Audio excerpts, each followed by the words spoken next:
Asthma ಬಂದಿದೆ ಅಂತ ಗೊತ್ತಾದಾಗಲೂ ಕೂಡ ಅವರು ಹೋಮ್ ರೆಮಿಡೀಸ್ ಆಗಿರ್ಬೋದು, ಮನೆ ಮದ್ದು ಹಾಗೆ ಅಂತ ಹೇಳಿ ನೆಗ್ಲೆಕ್ಟ್ ಮಾಡ್ತಾ ಹೋಗ್ತಾರೆ.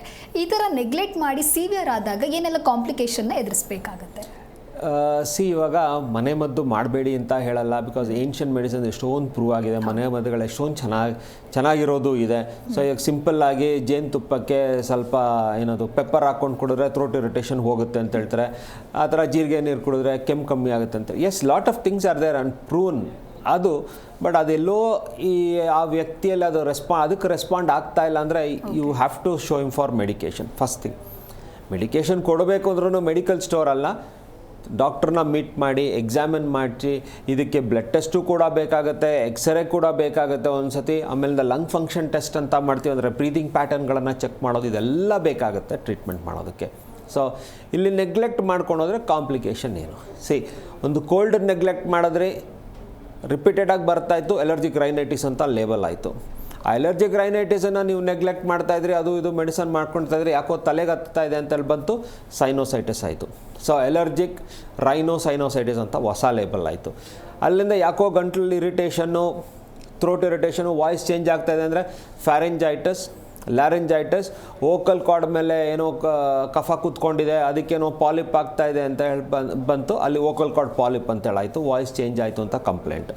ಸೊ ಅದಾದ ಮೇಲಿಂದ ಉಸಿರಾಡೋಕ್ಕಾಗ್ತಾಯಿಲ್ಲ, ಕೆಮ್ಮು ಬರ್ತಾ ಇರುತ್ತೆ, ಮಾತಾಡೋಕ್ಕಾಗಲ್ಲ, ಮೆಟ್ಲತ್ತಕ್ಕಾಗಲ್ಲ, ಕೆಳಗಡೆ ಮಲ್ಕೊಳಕ್ಕಾಗಲ್ಲ, ಕೂತೇ ಮಲಗಬೇಕು ನಾನು, ತುಂಬ ಹೊತ್ತು ಓಡಾಡೋಕ್ಕಾಗಲ್ಲ. ಇದೆಲ್ಲ ಅಂತ ಹೇಳಿದ್ರೆ ನಿಮ್ಮ ಲಂಗ್ಸ್ ಎಫೆಕ್ಟ್ ಆಗ್ತಾ ಇದೆ ಅಂತೇಳಿ ಅರ್ಥ. ಇಲ್ಲಿ ಲಂಗ್ಸಲ್ಲಿ ಅಂದರೆ ಬ್ರಾಂಕೈಸು, ಬ್ರಾಂಕಿಯೋಲ್ಸು ಅದೆಲ್ಲ ಎಫೆಕ್ಟ್ ಆಗ್ತಾಯಿದೆ, ಏರ್ ಸ್ಯಾಕ್ ಎಲ್ಲ ಎಫೆಕ್ಟ್ ಆಗ್ತಾಯಿದೆ, ಕನ್ಸಾಲಿಡೇಷನ್ ಆಫ್ ದಿ ಲಂಗ್ ಆಗ್ತಾಯಿದೆ. ಆಮೇಲಿಂದ ಲಂಗಿಗೊಂದು ಪದರ ಇರುತ್ತೆ, ಅದರಲ್ಲಿ ನೀರು ತುಂಬ್ತಾ ಇದೆ, ಅದರಲ್ಲಿ ಪಸ್ ಆಗ್ತಾ ಇದೆ.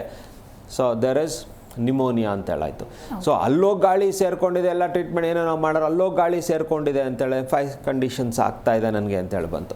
ಸೊ ಆಮೇಲೆ ಕೊನೆಗೆ ನನಗೆ ಏನದು ನೆಬ್ಯುಲೈಸರೇ ಹಾಕಬೇಕು, ಪಫೇ ತೊಗೊಬೇಕು, ಕೊನೆಯಲ್ಲಿ ಆಕ್ಸಿಜನ್ ಬ್ಯಾಗ್ ಇಟ್ಕೊಳ್ಳಿ ಅಂತ ಹೇಳ್ಬಿಟ್ಟು. So this is the level of complications you lead. ಸಿಂಪಲಿಂದ ಹಿಡಿದು ಕೊನೆಗೆ ಆಕ್ಸಿಜನ್ ಬ್ಯಾಗ್ ಇಟ್ಕೊಂಡು ತಿರ್ಗೋ ಲೆವೆಲಿಗೆ ಬರ್ತೀರಾ. ಆ್ಯಂಡ್ ಸ್ಯಾಚುರೇಷನ್ ಆಫ್ ಆಕ್ಸಿಜನ್ ನಿಮ್ಮ ಬಾಡಿಯಲ್ಲಿ ಕಮ್ಮಿ ಆದರೆ ಎಲ್ಲ ಪ್ರೋಸೆಸ್ಗಳಿಗೂ ಡ್ಯಾಮೇಜ್ ಆಗುತ್ತೆ. ಸೊ ಲೈಫನ್ನ ಸ್ವಿಚ್ ಆಫ್ ಮಾಡೋ ಟೈಮಿಗೆ ನೀವು ಹೇಳ್ಕೊಂಡು ಹೋಗ್ತೀರಾ. So don't neglect respiratory issues ಅಂತ ಹೇಳ್ತೀವಿ. ಜಿ ಕನ್ನಡ ನ್ಯೂಸ್ ಈಗ ನಿಮ್ಮ ಮನೆಯಲ್ಲೇ ನೋಡಿ, ಎಲ್ಲ ಕೇಬಲ್ಗಳಲ್ಲಿ ಈಗ ಲಭ್ಯ. ನಿಮ್ಮ ನೆಚ್ಚಿನ ಜಿ ಕನ್ನಡ ನ್ಯೂಸ್ ಈಗ ಸನ್ ಡೈರೆಕ್ಟ್ ನಲ್ಲಿ number 292, Tata play number 1664, Jio TV number 1334, NXT digital number 30, in cable number 30, city networks 51, U digital number 162, GTPL number 17, Rockline telecommunications number 42, Shri Basaveshwara cable number 168, rural cable network 60, Vinayaka digital 57, Abhishek cable 821, city channel 53, Siddeshwara cable network 57, V4 digital Infotech 628, Surya digital networks 53, Gajanan digital number 836, Malnad Infotech Private Limited number 56, Metrocast number 830, Victory Digital number 167ರಲ್ಲಿ ನೋಡಿ ಆನಂದಿಸಿ.